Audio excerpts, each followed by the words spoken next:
గౌరవ రాష్ట్ర ముఖ్యమంత్రి వర్యులు ఇంతటి గొప్ప కార్యక్రమాన్ని ఇక్కడ ఏర్పాటు చేసి రాష్ట్ర వ్యాప్తంగా ఉన్నటువంటి మహిళా లోకాన్ని పెద్ద ఎత్తున ఆర్థికంగా నిలదొక్కునేట్టుగా చేసి కోటి మంది మహిళల్ని కోటీశ్వరులుగా చేయాలన్నటువంటి లక్ష్యంతో ఇవాళ రాష్ట్రంలో ఉన్నటువంటి మహిళా సంఘాలకు పెద్ద ఎత్తున ఆర్థిక చేయూతనిస్తూ కార్యక్రమాన్ని ఏర్పాటు చేసినటువంటి ముఖ్యమంత్రి వర్యులు శ్రీ రేవంత్ రెడ్డి గారికి, అట్లాగే మీ అందరి ఆలన పాలన చూస్తూ నిత్యం మీకోసం కొట్లాడుతూ వడ్డీ లేని రుణాలని పెద్ద ఎత్తున ఇవ్వాలని రాష్ట్ర ప్రభుత్వంతో మాట్లాడి నిరంతరం నిధులు విడుదల చేపిస్తున్నటువంటి మంత్రివర్యులు సీతక్క గారికి, అట్లాగే మరో రాష్ట్ర గౌరవ మంత్రివర్యులు ఉత్తమ్ కుమార్ రెడ్డి గారికి, మంత్రివర్యులు శ్రీ దుద్దిళ్ల శ్రీధర్ బాబు గారికి, మరో గౌరవ మంత్రివర్యులు హైదరాబాద్ ఇన్ఛార్జి మంత్రివర్యులు పొన్నం ప్రభాకర్ గారికి, మరో గౌరవ మంత్రివర్యులు జూపల్లి కృష్ణారావు గారికి, మరో గౌరవ మంత్రివర్యులు పొంగిలేటి శ్రీనివాసరెడ్డి గారికి, మరో గౌరవ మంత్రివర్యులు కొండా సురేఖ గారికి, గౌరవ పార్లమెంటు సభ్యులు డాక్టర్ మల్లు రవి గారికి, గౌరవ పార్లమెంటు సభ్యురాలు డాక్టర్ కావ్య గారికి, గౌరవ పార్లమెంటు సభ్యులు అనిల్ యాదవ్ గారికి, గౌరవ రాష్ట్ర ప్రభుత్వ సలహాదారులు పెద్దలు కె కేశవరావు గారికి, అట్లాగే హైదరాబాద్ నగర్ మేయర్ శ్రీమతి విజయలక్ష్మి గారికి, గణేష్ శాసనసభ్యులు గారికి, డాక్టర్ రాగమయ్య శాసనసభ్యురాలు గారికి, చిన్నారెడ్డి గారు రాష్ట్ర ప్రభుత్వ సలహాదారులు వారికి, వేం నరేందర్ రెడ్డికి రాష్ట్ర ప్రభుత్వ సలహాదారులు, అట్లాగే మహిళా కమిషన్ చైర్మన్ శారద గారికి, సంగీత నాటక అకాడమీ చైర్మన్ అలేఖ్య గారికి, ఇంకా వేదిక మీద ఉన్నటువంటి కార్పొరేషన్ చైర్మన్లందరికీ, ఇతర ప్రజాప్రతినిధులకి, ముఖ్యంగా అశేషంగా కదిలి వచ్చినటువంటి సోదరిమణులందరికీ ముందుగా నా హృదయపూర్వకమైనటువంటి నమస్కారాలు తెలియజేస్తా ఉన్నాను. బహుశా గత దశాబ్ద కాలంలో డ్వాక్రా సంఘాల గురించి పూర్తిగా మర్చిపోయాము. ఆనాడు శాసనసభ్యుడిగా ఉండి కూడా 2004 నుంచి 14 వరకు ఉన్నటువంటి ఆనాటి కాంగ్రెస్ ప్రభుత్వ హయాంలో రాష్ట్ర వ్యాప్తంగా పెద్ద ఎత్తున డ్వాక్రా సంఘాలకు పెద్దపీట వేసి వడ్డీ లేని రుణాలు ఇచ్చి మీ అందరినీ కంటికి రెప్పలా కాపాడుకున్నటువంటి ఆనాటి కాంగ్రెస్ ప్రభుత్వంలో మొదలుపెట్టిన ఈ కార్యక్రమం రాష్ట్రం ఏర్పడిన తర్వాత దశాబ్ద కాలం మహిళల గురించి పూర్తిగా మర్చిపోయారు ఆనాటి టిఆర్ఎస్ ప్రభుత్వం. కనీసం మాట మాత్రమైనా ఎప్పుడైనా డ్వాక్రా సంఘాల గురించి, ఇందిరా క్రాంతి పథకం గురించి మాట్లాడదామనంటే సమయం కూడా ఇచ్చేవాళ్ళు కాదు. లక్షల కోట్ల అప్పు తెచ్చారు, 7 లక్షల కోట్ల పైబడి అప్పు తెచ్చారు. 10 సంవత్సరాల బడ్జెట్ ఆదాయము ఈ అప్పులు తెచ్చిన లక్షల కోట్లు పందికొక్కుల్లాగా తిన్నారు తప్ప రాష్ట్రంలో ఉన్నటువంటి మహిళలకి వాళ్ళ ఆర్థికంగా నిలబెడదామనేటువంటి ఆలోచన ఏమాత్రం చేయనటువంటి ఆ ప్రభుత్వ హయాన్ని కూడా చూశాను నేను. మీ అందరి ఆశీస్సులతో, మీ అందరి దీవెనలతో ఇందిరమ్మ రాజ్యం రావాలి, వస్తే మాకు మేలు జరుగుతుందని ఆశించినటువంటి మీ అందరి కలల్ని నిజం చేయటం కోసం ఈనాటి కాంగ్రెస్ ప్రభుత్వం ఇందిరమ్మ రాజ్యం ప్రజా ప్రభుత్వం ఈ ముఖ్యమంత్రి రేవంత్ రెడ్డి గారి నాయకత్వంలో యావత్ రాష్ట్ర మంత్రిమండలి మొత్తం ఒకటే విధానపరమైన నిర్ణయం చేసింది. ఈ రాష్ట్రంలో సగం పైన జనాభా మహిళలు ఉన్నారు. వాళ్ళు ఆర్థికంగా నిలదొక్కునేటట్టు చేస్తేనే మనం న్యాయం చేసినటువంటి వాళ్ళు అవుతాం. ఎన్ని ఇబ్బందులున్నా వాళ్ళందరికీ కూడా వడ్డీ లేని రుణాల్ని పెద్ద ఎత్తున పారిశ్రామికవేత్తలు చేయడానికి 20,000 కోట్ల రూపాయలు ఈ సంవత్సరం టార్గెట్ గా పెట్టుకొని చేయాలని చెప్పి ఇదే వేదిక నుంచి ముఖ్యమంత్రి ఆనాడు స్లోగన్ ఇస్తే రాష్ట్రంలో ఉన్నటువంటి వాళ్ళందరూ నవ్వారు. ఇది సాధ్యమా అన్నారు. సంవత్సరానికి 20,000 కోట్లట వడ్డీ లేని రుణాలు ఈ కాంగ్రెస్ ప్రభుత్వం ఇస్తుందట. ఇక్కడ నుంచి పెద్ద స్లోగన్ ఇచ్చారు ఈ ముఖ్యమంత్రి. ఇది సాధ్యమా అని ప్రతి వాళ్ళు, ముఖ్యంగా టిఆర్ఎస్ పార్టీకి 10 ఏళ్లు పంది కొక్కులాగా రాష్ట్ర ఖజానాని బొక్కినటువంటి వాళ్ళు నవ్వుతూ మాట్లాడారు. ఈరోజు ఆ నవ్వినటువంటి వాళ్ళందరికీ బుద్ధి చెప్పేటట్టుగా కేవలం 20,000 కోట్లు కాదు, 21,000 కోట్లు ఇప్పటికే ఈ రాష్ట్ర ప్రభుత్వం మహిళా సంఘాలకి వడ్డీ లేని రుణాల్ని దాటించి ఈరోజు రికార్డు చేసినటువంటి వాస్తవ విషయాన్ని ఈ సందర్భంగా ఇక్కడి నుంచే మీ దృష్టికి తీసుకొని వస్తా ఉన్నాను. 21,000 కోట్ల రూపాయలంటే ఒక సంవత్సర కాలంలో ఆషామాషి కాదు. ఎంతో నిబద్ధత, ఎంతో సంకల్పం, పట్టుదల, ఎట్టి పరిస్థితుల్లో చేయాల్సిందే అనేటువంటి ఒక లక్ష్యం ఉంటే తప్ప ఇది సాధ్యమయ్యేటువంటి పని కాదు.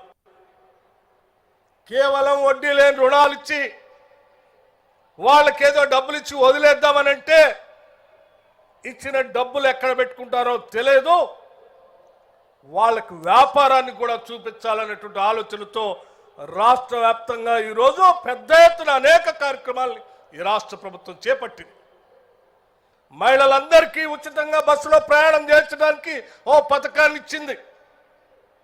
ఆ పథకం ఒక్కటే కాదు, వాళ్ళు తిరిగేటువంటి బస్సులు, ఆర్టీసీ సంస్థకు చెందినటువంటి బస్సులు కూడా మీ ద్వారా కొనుగోలు చేపించి వాటిని, అదే బస్సుల్ని ఆర్టీసీకి అద్దెకిచ్చి అక్కడి నుంచి మళ్ళీ రాబడి మీకు వచ్చేటట్టుగా చేసేటువంటి కార్యక్రమాన్ని కూడా ఒక ఎంఓ చేసి ఆర్టీసీకి దాదాపు బస్సులు 600 బస్సులను కొనిపించినటువంటి ఘనత బహుశా ఈ భారతదేశ చరిత్రలో ఎక్కడా కూడా లేదని చెప్పడానికి నాకు ఎటువంటి సందేహం లేదు.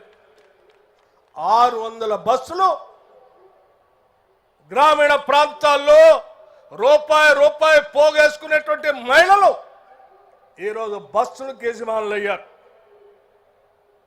అట్లాగే రాష్ట్ర వ్యాప్తంగానే కాదు, దేశవ్యాప్తంగా కూడా ఈరోజు వెలుగులు నింపేటటువంటి న్యూ ఎనర్జీ పాలసీ తీసుకొని వస్తే అది టాటాలకో బిర్లాలకో సంబంధించినటువంటి పారిశ్రామికవేత్తలు పోతా ఉంటే ముఖ్యమంత్రి గారు ఎనర్జీ శాఖ చూస్తున్న నన్ను పిలిచి, అట్లాగే సీతక్క గారిని పిలిచి, మనం ఈ ప్రభుత్వం మహిళలకు డబ్బులు ఇస్తా ఉన్నాం, కరెంటు మీరు కొంటా ఉన్నారు, ఆ పెట్టే పరిశ్రమలు మహిళలకు ఇస్తే వాళ్ళు పరిశ్రమలు పెడతారు, ఆ పరిశ్రమల ద్వారా కరెంటు మీరే కొనండి, మళ్ళీ వాళ్ళకి ఆదాయం వచ్చేటట్టుగా చూడండి అని చెప్పి 1000 మెగావాట్లని సోలార్ పవర్ ద్వారా ఉత్పత్తి చేసేటువంటి 1000 మెగావాట్ల పవర్ని మహిళల కోసం ఎంఓయూ చేసి ఈరోజు రాష్ట్ర వ్యాప్తంగా దేశంలో మొట్టమొదటిసారి సోలార్ పవర్ని డ్వాక్రా సంఘాల ద్వారా ఉత్పత్తి చేసేటువంటి కార్యక్రమం, ఒక చారిత్రాత్మకమైనటువంటి కార్యక్రమాన్ని ఈరోజు రాష్ట్ర ప్రభుత్వం మీకోసం మొదలుపెట్టిందని చెప్పడానికి కూడా గర్విస్తా ఉన్నాం, సంతోషిస్తా ఉన్నాం. సోదరి మళ్ళందరూ ఆలోచన చేయండి.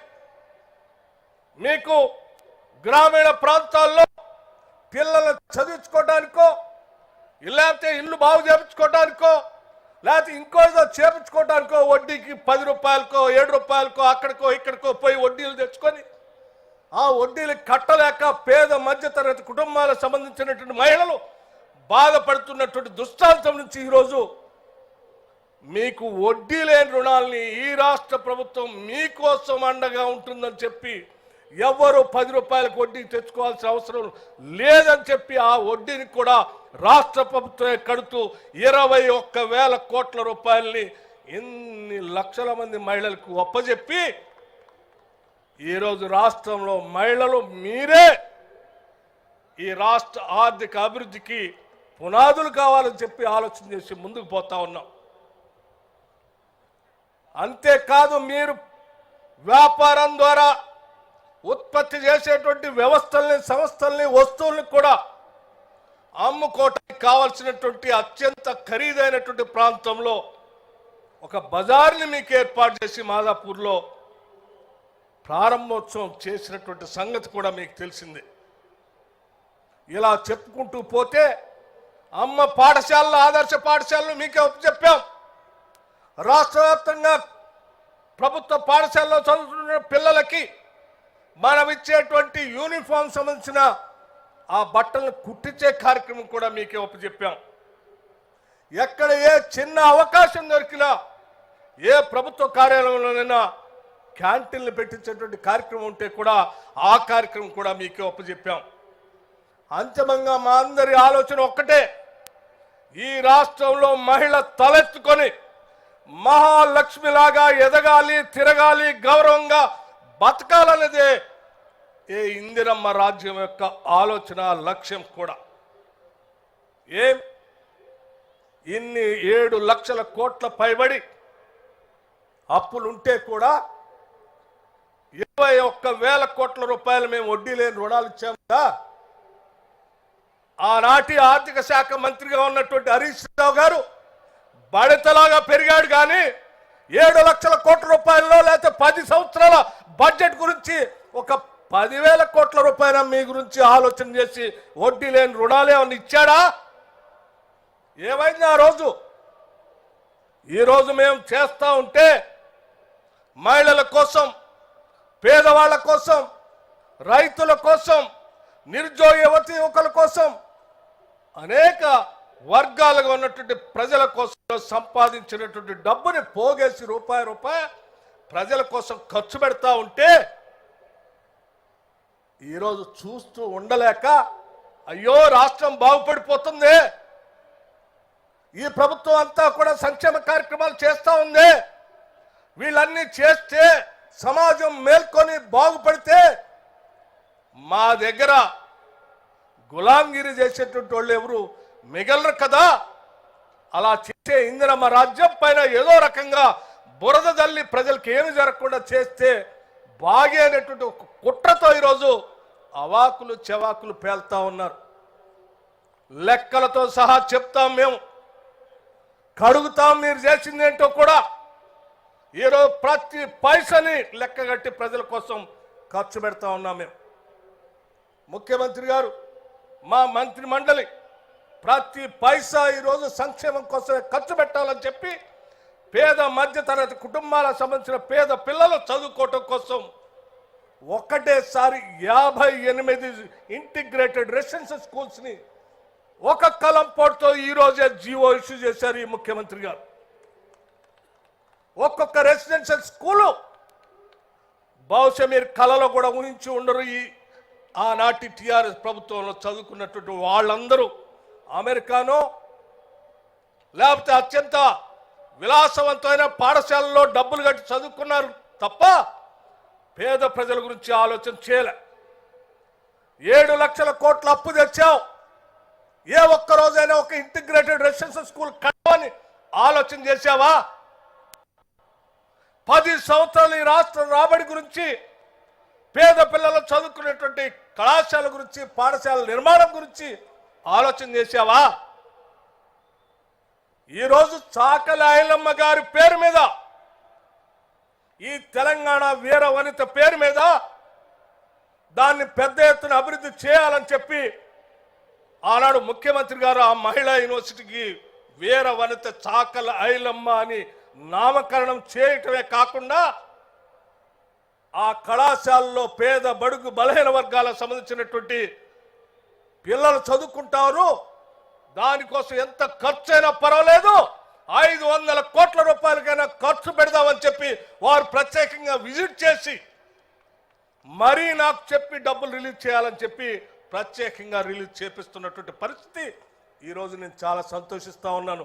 మహిళా దినోత్సవ సందర్భంగా మహిళల కోసం ఈ రాష్ట్ర ప్రభుత్వం, ముఖ్యమంత్రి మహిళలకు అభ్యున్నతి కోసం ఇంత పెద్ద ఎత్తున ఆలోచన చేస్తున్నటువంటి ప్రభుత్వంలో పనిచేస్తున్నందుకు కూడా మీలాగా గాలి కబుర్లు చెప్పట్లేదు.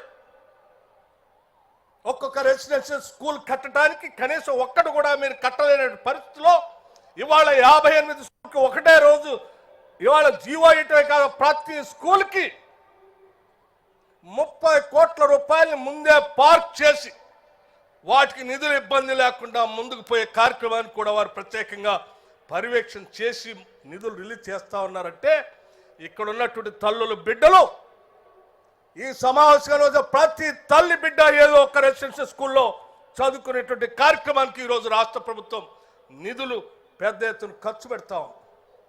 ఇది రాష్ట్ర ప్రభుత్వం యొక్క ఆలోచన. ఇలా చేయొద్దు, మహిళలకు నిధులు ఇవ్వద్దు, వడ్డీ లేని రుణాలు ఇవ్వద్దు, పేదవాళ్ళకి ఏమీ చేయొద్దు, ఇందిరమ్మ ఇళ్ళు కట్టొద్దు, మీలాగా అబద్ధాలు చెప్పి డబుల్ బెడ్రూమ్ కడతామని 10 సంవత్సరాలు గాలి కొదిలేయాలా అని మేము ఆలోచన చేయట్లే. ఇవాళ ఈ పేద మహిళల పేరు మీద 5 లక్షల రూపాయలతో ఒక్కొక్క ఇంటిని శాంక్షన్ చేస్తూ ప్రతి శాసనసభ నియోజకవర్గంలో 3,500 ఇళ్లని మొదటి దశ, రెండో దశలో ఇంకొక 3,500ని ప్రతి శాసనసభలో చేయాలని చెప్పి నిన్న జరిగినటువంటి కేబినెట్ సమావేశంలో నిర్ణయం చేసి ఈ రాష్ట్ర ప్రభుత్వం ముందుకు పోతాం. ఇది మా అంకిత భావం ప్రజల కోసం. అందుకే మీ అందరికీ చేతులెత్తి నమస్కరిస్తూ చెప్తా ఉన్నాం, మేము సంపాదించే రాష్ట్ర ప్రభుత్వం ద్వారా పోగేసే ప్రతి పైసా ఈ రాష్ట్రంలో ఉన్నటువంటి మహిళల అభివృద్ధి కోసం అత్యంత ప్రాధాన్యత రంగంగా ముందుకు పెట్టుకొని ఈరోజు 21,000 కోట్ల రూపాయలు దాటించి వడ్డీ లేని రుణాలు ఇచ్చాం. రాబోయే 5 సంవత్సరాల్లో 1,00,000 కోట్లు దాటించి మీ అందరికీ వడ్డీ లేని రుణాలు ఇచ్చేటువంటి బాధ్యత ఈ ప్రభుత్వం తీసుకుంటుందని చెప్పి మీ అందరికీ నేను సవినయంగా మనవి చేస్తూ ఈ ప్రభుత్వాన్ని, పేదల కోసం పనిచేసే ప్రభుత్వాన్ని, మహిళల కోసం పనిచేసే ప్రభుత్వాన్ని, నిరుద్యోగ యువతి యువకుల కోసం పనిచేసే ప్రభుత్వాన్ని, రైతుల కోసం పనిచేసే ప్రభుత్వాన్ని గుండెల్లో పెట్టుకొని కాపాడుకొని మనం ముందుకు పోవాల్సిన బాధ్యత ఈ వర్గాలందరిపైన ఉంది. లేకపోతే ఈ వర్గాలు ఎవరు బాగుపడకూడదని దొరతనంతో ఆలోచన చేసేట కుట్రదారులు నిరంతరం ఆలోచన చేస్తూనే ఉంటారు. ఆ దొరల దోపిడీ 10 సంవత్సరాలు చూసాం. ఇక దరిదాపును కూడా రానియొద్దని చెప్పి ప్రతి ఒక్కళ్ళం మనం ప్రమాణం చేసి ప్రభుత్వాన్ని కాపాడుకుంటూ మన ద్వారా, ఈ ప్రభుత్వం ద్వారా మనం అందరం పేద మధ్యతరగతి కుటుంబాలు లబ్ధి పొందుదామని చెప్పి మీ అందరికీ నేను సవినయంగా మనవి చేస్తూ సెలవు తీసుకుంటున్నాను. జై హింద్. ఈ మహిళా దినోత్సవ సందర్భంగా మరొక్కసారి మీ అందరికీ నా హృదయపూర్వకమైనటువంటి అభినందనలు తెలియజేస్తా ఉన్నాను. నమస్కారం.